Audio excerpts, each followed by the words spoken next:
Selamat pagi Ibu, perkenalkan nama saya Utami Citriana Sustrianti, program studi manajemen.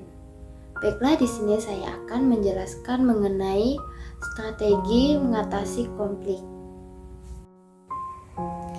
Baiklah, di sini pertama-tama saya akan menjelaskan latar belakang dari makalah saya, yaitu di mana konflik ini adalah bagian penting yang tidak bisa dipisahkan dari interaksi manusia, baik dalam komunitas, organisasi, maupun keluarga. Nah, konflik ini bisa munculnya karena perbedaan kepentingan, pandangan, nilai, serta perbedaan kepentingan. Maka dari itu, mengelola konflik di organisasi atau di perusahaan memerlukan keterbukaan, kesabaran, serta saran dari orang yang terlibat dan pihak-pihak yang kepentingan. Dengan munculnya konflik, jika suatu masalah tidak bisa dikendali, maka hal ini akan membawa dampak yang besar dan merugikan organisasi atau perusahaan. Baiklah, di sini saya mengambil 4 poin rumus masalah. Yang pertama itu apa yang dimaksud dengan konflik. Yang kedua, apa jenis-jenis konflik. Yang ketiga, apa saja penyebab terjadinya konflik. Yang keempat itu apa strategi yang efektif untuk menyelesaikan masalah terjadi. Adapun tujuan dari makalah ini, yang pertama itu untuk menjelaskan bagaimana arti dari konflik. Yang kedua itu untuk menjelaskan berbagai macam konflik. Yang ketiga menjelaskan faktor-faktor terjadinya konflik. Yang terakhir itu menjelaskan langkah-langkah yang tepat untuk menyelesaikan konflik secara efektif. Baiklah, saya akan menjelaskan isi dari pembahasan makalah saya. Yang pertama-tama itu saya akan menjelaskan pengertian konflik. Nah, konflik ini merupakan interaksi sosial di mana dua atau lebih mengalami ketegangan akibat perbedaan pendapat, kepentingan, pandangan, atau sarana. Baiklah, selanjutnya saya akan menjelaskan jenis-jenis konflik yang sering terjadi. Yang pertama itu konflik intrakelompok, di mana konflik ini terjadi karena perselisihan yang terjadi di dalam kelompok yang sama. Jadi konflik ini terjadi karena perbedaan pandangan atau kepentingan antara tim yang bekerja untuk mencapai tujuan yang sama. Misalnya, anggota tim memiliki pandangan yang berbeda mengenai cara terbaik untuk menyelesaikan sebuah proyek yang menimbulkan ketegangan.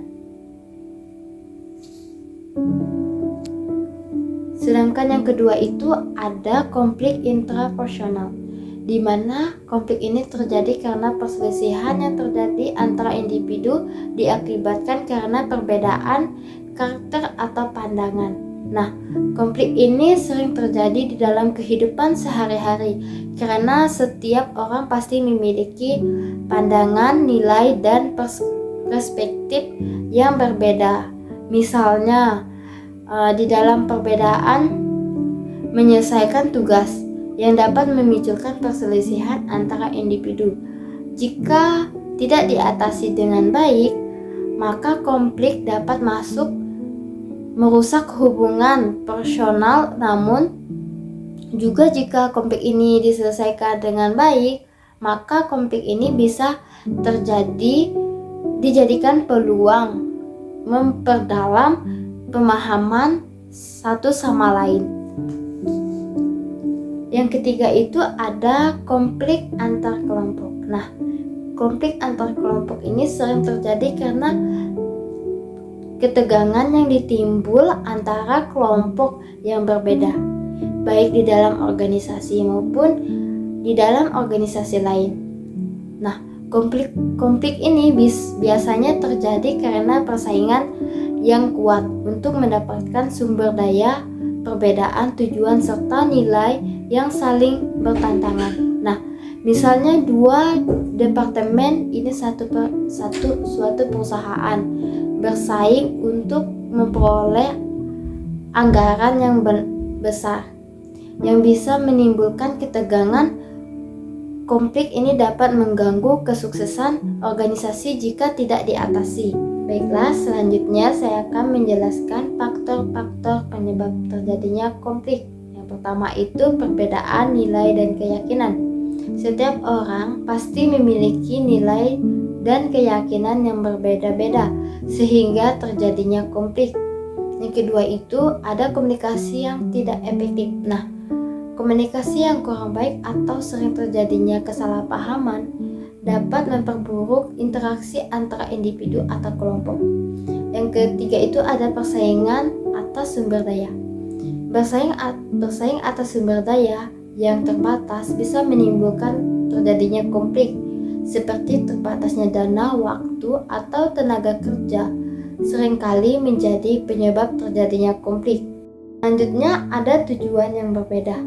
Jika seseorang memiliki tujuan yang saling berlawanan, maka konflik sangat mudah terjadi.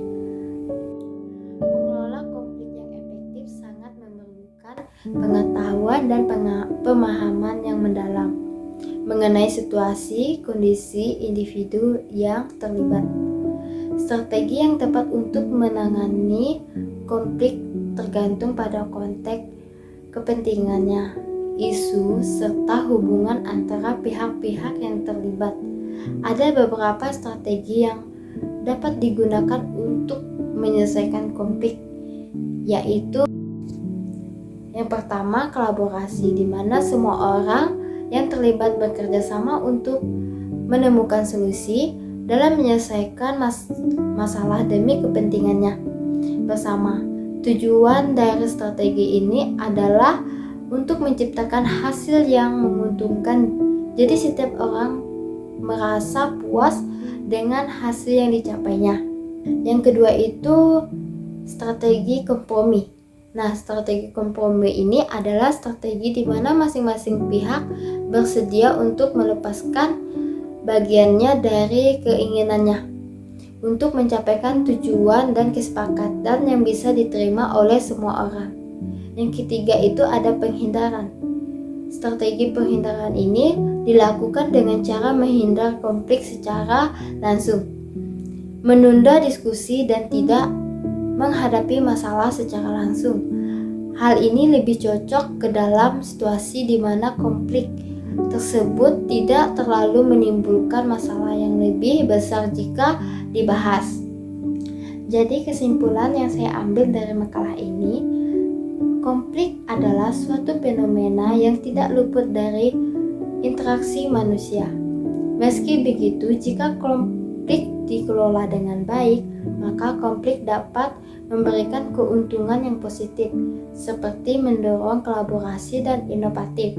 Nah, menggunakan strategi yang tepat akan memecahnya suatu konflik sehingga tidak terjadinya kerusakan di organisasi atau di perusahaan. Sekian dari presentasi saya. Jika ada kata-kata yang salah, saya mohon maaf dan saya ucapkan terima kasih.